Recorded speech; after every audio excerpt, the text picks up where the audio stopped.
Yo la team, comment ça va? Je suis trop contente de vous retrouver cette semaine dans une toute nouvelle vidéo. Je vous avoue que je suis un petit peu stressée parce que j'ai pas posté la semaine dernière. Mais bon, ça arrive d'avoir beaucoup de travail, d'être un peu sous l'eau. On va pas se mentir, en ce moment c'est ultra chargé pour moi. Mais c'est pour la bonne cause et c'est toujours un plaisir de revenir avec des petites vidéos. Donc on se retrouve aujourd'hui face cam, on va parler mode. En triant mon dressing et aussi quand j'ai fait la vidéo la dernière fois, je me suis rendu compte que j'avais énormément de fringues, plus que la normale, ce qui n'est pas normal. Et si aujourd'hui je fais cette vidéo, c'est pour qu'on parle de la garde-robe capsule et que ça me serve de leçon dans quelques semaines quand je vais faire un tri extrême de mon dressing. Dites-moi si je devrais filmer cette vidéo où on trie mon dressing ensemble, peut-être que ça me motiverait à faire des choix. C'est très certainement possible même. Donc dans cette optique de refaire mon dressing intelligemment, on va aujourd'hui voir les essentiels à avoir dans sa garde-robe capsule. Et je vais vous prouver qu'avec peu d'habits, on peut faire une multitude de looks et que ça sert à rien d'avoir énormément de fringues. Là, je fais cette vidéo dans le seul but de me convaincre de faire un tri extrême dans mon dressing et d'arrêter d'avoir trop de fringues que je ne mets pas. Mais avant ça, vous allez me dire, une garde-robe capsule, c'est quoi? Mon côté archi voudrait dire que c'est un peu les fondations de votre dressing. Mais pour faire un peu plus général, c'est un peu la liste des indispensables à avoir dans son dressing, des pièces qu'il vous faut absolument avoir dans votre dressing pour pouvoir matcher un peu avec tous vos looks et créer beaucoup plus de looks seulement en n'ayant que quelques pièces. Vous allez voir que ce sont des basiques, qu'avec ces petits basiques, vous allez pouvoir créer beaucoup de looks et surtout ça va bien alléger votre dressing. Et une fois que vous aurez la trame de ces looks avec ces bons basiques, et vous allez voir que vous allez être ultra stylé juste en venant accessoiriser vos looks, en apportant de la couleur, des motifs, par les accessoires et pas par la base de votre look. On entend souvent que pour avoir un dressing idéal, il faudrait avoir 80% de basique et 20% de belles pièces un peu plus farfelues. Donc c'est parti, vous allez voir que comme d'habitude, je vous ai fait plusieurs catégories. Ici, on va en avoir 4 avec des sous-catégories et on va venir lister un peu les pièces basiques à avoir dans son garde-robe. Et on commence avec les hauts. Et comment parler de basique sans parler du fameux t-shirt blanc? Ici, on parle du t-shirt blanc uni, sans motif, sans écriture, sans le gros logo qui peut faire un peu cheap. Il vous faut avoir dans votre dressing un t-shirt blanc uni. Et ça peut être un t-shirt à col rond, col V, un peu plus loose ou plus fité sur vous. On évite quand même les crop tops parce que les crop tops ça va pas dans toutes les situations. Mais il faut vraiment que ce soit un t-shirt avec lequel vous vous sentez bien. Un t-shirt blanc que vous pouvez mettre dans n'importe quelle situation, n'importe quelle occasion. Vraiment, choisissez un t-shirt blanc qui correspond à vos goûts et à votre morphologie. Moi, je sais que par exemple, comme j'ai une petite poitrine, je mets pas forcément de t-shirt blanc à col V parce que je me sens pas du tout à l'aise. Mais par contre, j'adore les t-shirts blancs à col rond. Mais vraiment, vous allez voir que le t-shirt blanc, vous allez pouvoir le ressortir à n'importe quelle occasion. Et il n'y a pas de fashion faux pas avec un t-shirt blanc. Un autre bon basique à avoir, c'est la chemise. Et quand je dis chemise, je dirais une chemise blanche. Parce que la chemise blanche, ça va vous permettre d'aller avec tout. Soit une chemise blanche, vous pouvez l'avoir très cintrée ou plus oversize. Ça va vous permettre de créer des looks plutôt casual, mais en même temps, ça vous permet aussi de créer des looks très chic, très beaux si ça match avec un jean, un pantalon tailleur, une jupe.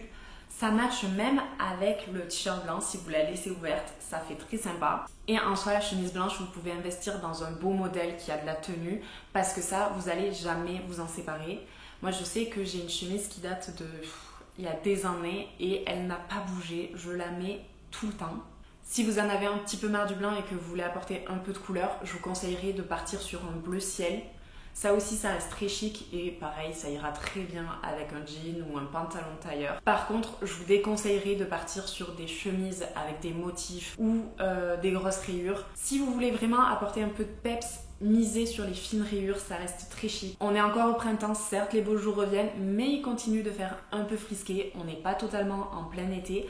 Donc je vous conseillerais de miser sur un joli cardigan. Ça vous permettra déjà de vous couvrir quand il fait encore un peu frisqué. Si vous le jouez dans les couleurs un peu neutres, que ce soit beige, noir ou gris, vous allez voir que ça se marie très bien avec énormément de looks. Vous pouvez le laisser ouvert et laisser apparaître votre t-shirt. Vous pouvez le mettre fermé sans rien dessous ou même laisser dépasser le col de la chemise, ça peut faire très chic. Et c'est aussi ultra fashion de juste venir le poser sur les épaules, faire un petit nœud, très sympa ça. Là on a parlé des bons basiques à avoir en haut, mais il faut pas oublier qu'on a quand même aussi envie d'avoir un peu de peps, un peu de sexy dans nos looks. Et si je peux vous donner un peu mon petit conseil, c'est de miser sur un très beau body noir. Ce que j'entends par un très beau body noir, c'est que ça peut être un body bustier, un body dos nu, vraiment quelque chose qui va apporter un peu plus de sexitude. Le body, à mon sens, c'est vraiment un indispensable. Vous pouvez le mettre en journée avec un jean et des baskets, ou même le soir avec une jolie jupe et des talons, ou un pantalon tailleur. Avec un body noir, vous ne prenez pas de risque. C'est vraiment une pièce phare à avoir dans son dressing. Passons maintenant à la deuxième catégorie, qui est une de mes catégories préférées, et c'est un petit peu dans la continuité des hauts. Mais aujourd'hui, on va parler des vestes à avoir pour ce printemps. Comment parler du printemps sans aborder le trench? Qu'il soit court ou long, le trench pour moi c'est vraiment la pièce qui définit le printemps. J'ai l'impression que quand on entend le mot printemps, il y a trench qui est automatiquement associé. Je ne sais pas si ça vous le fait pour vous, mais pour moi clairement c'est ça. Vraiment le trench beige de référence, c'est la pièce à avoir dans son dressing. Et je vous déconseillerais par contre de prendre des trenchs un peu trop farfelus au niveau couleur ou au niveau motif. Misez peut-être sur le beige, le marron à la limite ou le kaki, mais vraiment le trench beige, je crois que je ne connais personne à qui ça ne va pas. Une autre veste indispensable pour le printemps, c'est la fameuse veste en jean. Misez sur une belle veste en jean, sans déchirure, sans motif, sans écriture, sans clous. La veste en jean n'a pas besoin de superflu. À la limite, vous pouvez la prendre un peu plus oversize selon vos goûts et surtout selon votre morphologie. Moi, ce que j'ai pour habitude, c'est de prendre ma veste en jean, souvent une taille au-dessus pour qu'elle soit un peu plus loose et que ça fasse un côté décontracté. Mais vraiment, la veste en jean, si elle est brute, vous avez tout gagné. Vous pouvez la mettre dans n'importe quelle occasion.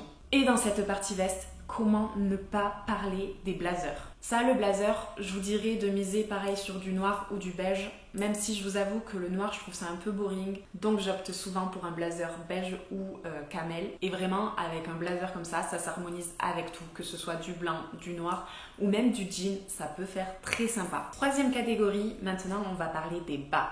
Et je pense que je n'ai même pas besoin de vous le dire, mais l'indispensable à avoir dans son dressing, c'est un basique.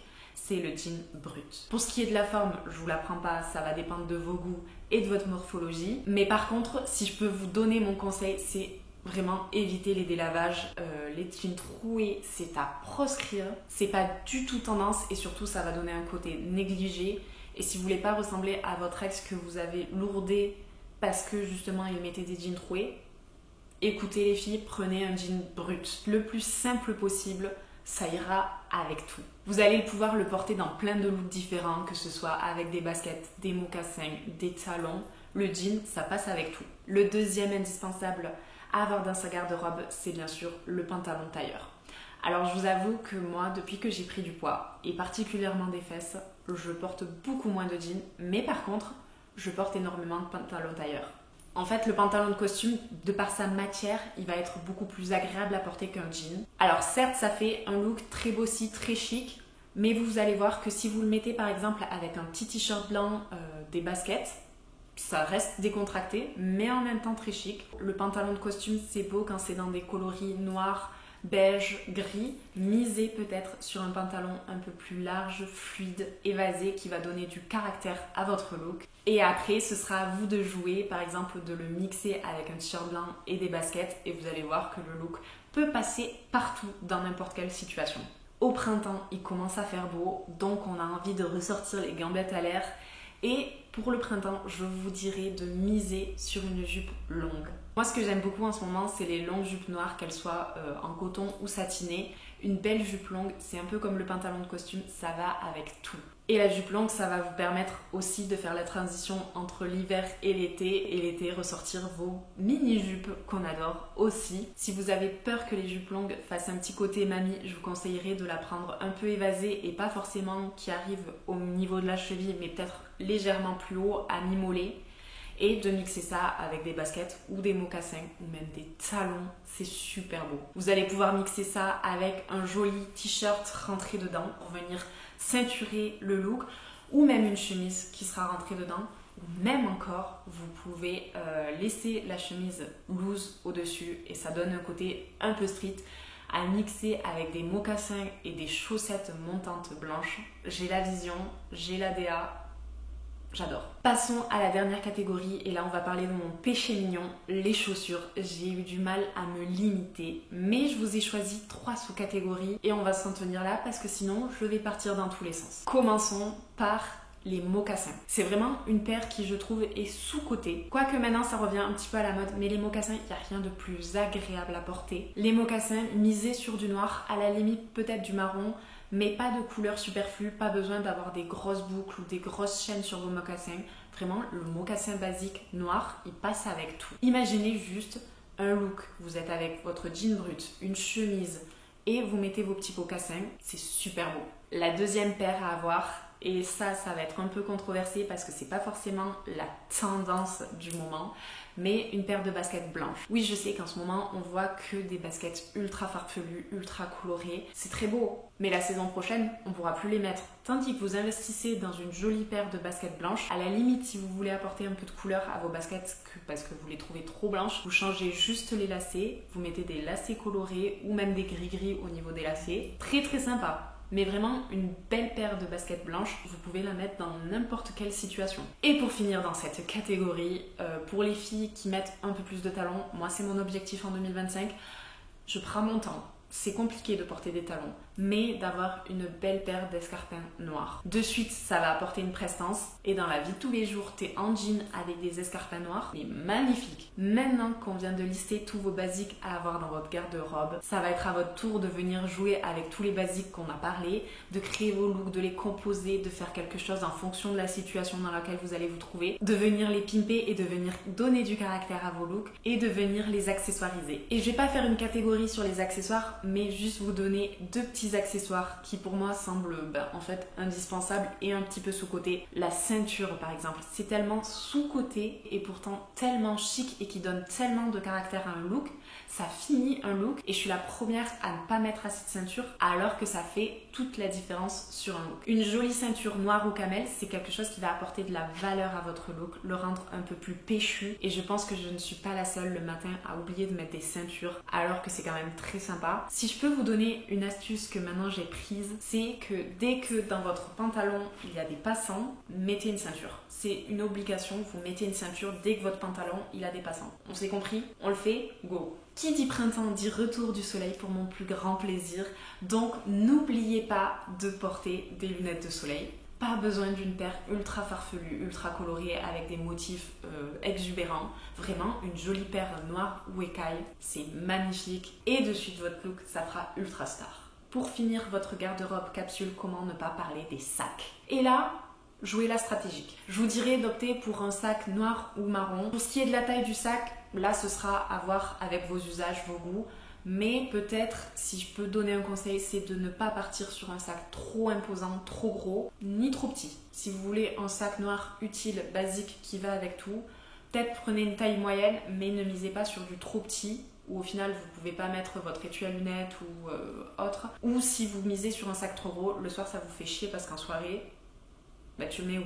Misez sur un sac qui sera un peu passe-partout, qui ira avec tout. Maintenant que vous avez votre garde-robe capsule, vous allez pouvoir jouer, vous amuser, à composer des looks, à venir y apporter quelques touches de couleur. Et il n'y a aucune raison que vous ne soyez pas ultra stylé avec une garde-robe capsule. J'espère que tu as aimé cette vidéo. N'hésite pas à laisser un commentaire. J'en vois beaucoup qui m'écrivent en MP. Alors que s'il vous plaît, laissez des commentaires, c'est beaucoup plus encourageant et surtout ça ne sature pas ma messagerie Instagram. N'hésitez pas à liker cette vidéo, la partager, à vous abonner si ce n'est déjà fait. Et on se retrouve la semaine prochaine. La bise!